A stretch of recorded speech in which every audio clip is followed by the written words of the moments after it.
Yun o mga idol, mag-unbox nga pala tayo ng solar panel galing kay Antec. 100 watts to. Wala pa ako nagkita ng review kasi sa YouTube kaya bili ko. And ako na yung review para sa mga gustong makita yung tulay na spec na ito. Titest natin yung voltage at saka yung ampere ng panel na to. So kaya buksan muna natin. Alright.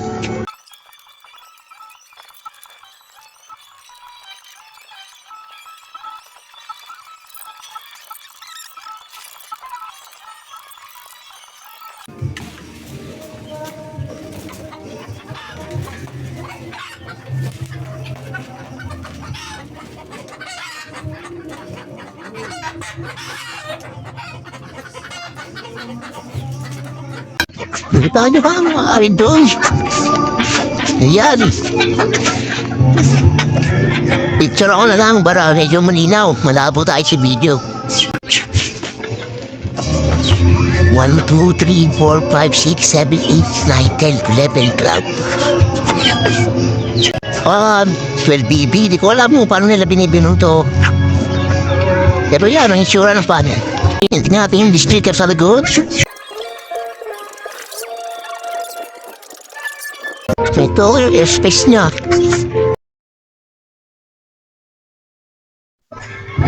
Susukat naman ang panel mga idol. Sukatin natin. Yaman! Nadulo!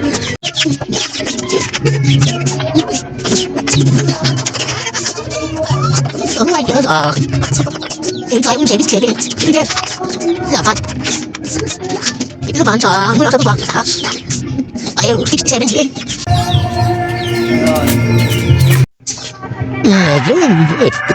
Yan. Check nyo na lang. Hindi, likod.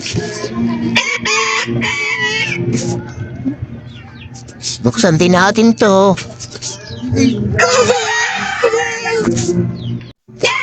Mahirap. Yan. Ang wire niya. 2.5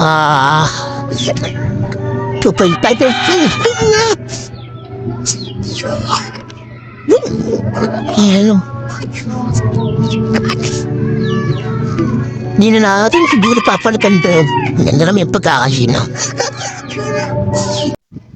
Yun mga idol, nasa pupungan na tayo ngayon. Ititest natin yung voltage at saka current neto Antec 100 watts. Gamit itong Unity UT04 plus TC clamp.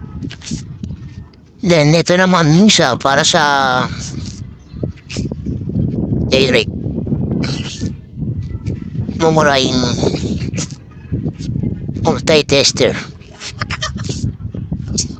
Ito lang gagawin natin, itong DC clamp. Kakalap natin ito sa positive probe. Ito galing yan, yan dyan.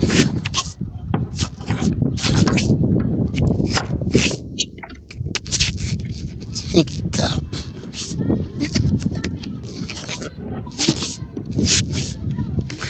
Nakita na yung reading sa baba.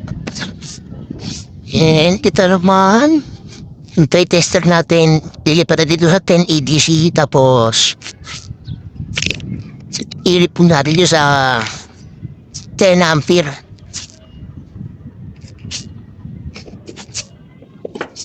Yun itong positive. Ilulusot yun dito sa positive side yung panel. Then lalagay nyo ngayon sa pasok nyo naman ito negative wire. Yun mga idol, kita nyo naman dun sa multi-tester na mumurahin. Meron tayong 5.14-15 ampere. Ito naman sa club may 4.62. So, tingin ko mas accurate ng Unity kasi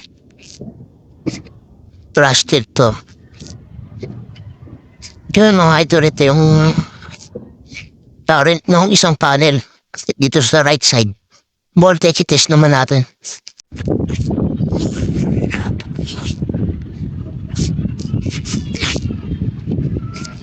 Iyan, may nakakuha tayong 22 volts dito sa isang panel.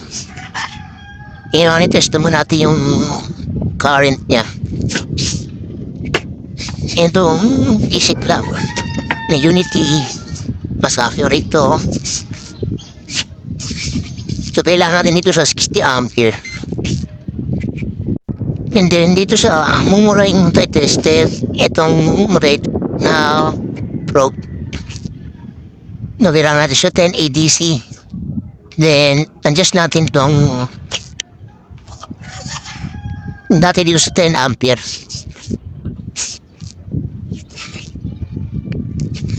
Yun, yung negative probe, lagyan natin sa negative ng panel and yung positive.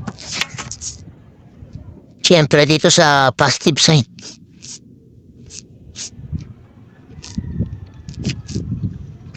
Yun mga idol, pinakuha tayong 5 point. Yan, 11 po, 14, 15 ampere sa mumuraing multi-tester. Pero dito sa meter natin, meron tayong 4.6 ampere. Na-compute natin yan mamaya. Hindi mataas pa siya. Yung isang pala naman ang i-test natin. Okay. Itong nasa left side naman ang i-test natin. Balik natin doon sa voltage.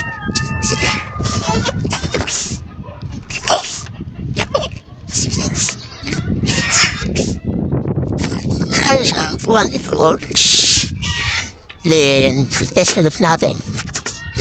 Isang pan.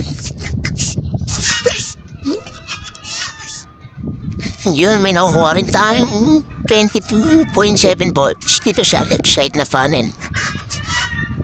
And current naman ulit ang ating test. Puti, hindi puti.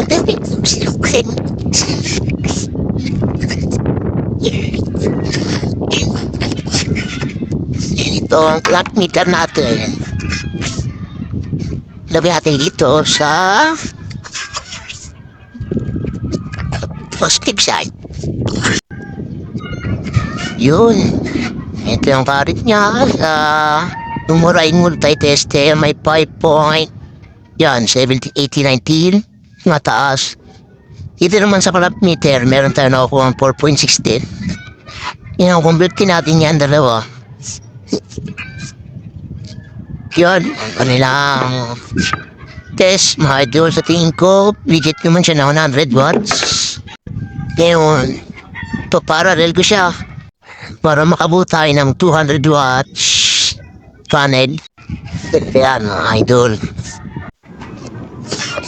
Yun, napusama natin yung napag-parallel natin yung dalawang panel. Meron na tayong 200 watts ngayon. So, expect natin na mataas yung current nito. Pero same voltage pa din. Test natin yung voltage.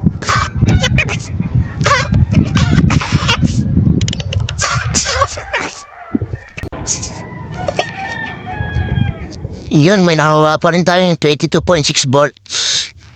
Yung current, hindi natin muna test dito sa muraing multi-tester dahil hanggang 10 ampere lang to. Masunog. So ito gagamitin natin. I-DC crop natin. Si-short lang natin to ang dalawang yan.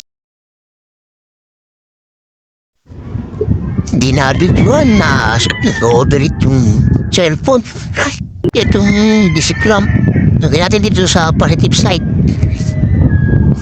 Then, isi-short lang natin doon. Dalawa.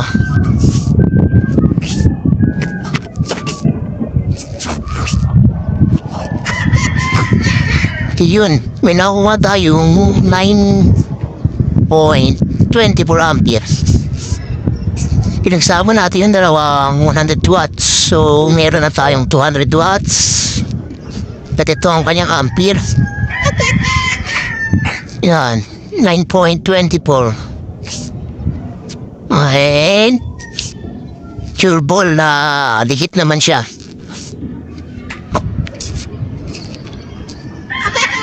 Yun daw mga idol. Salamat.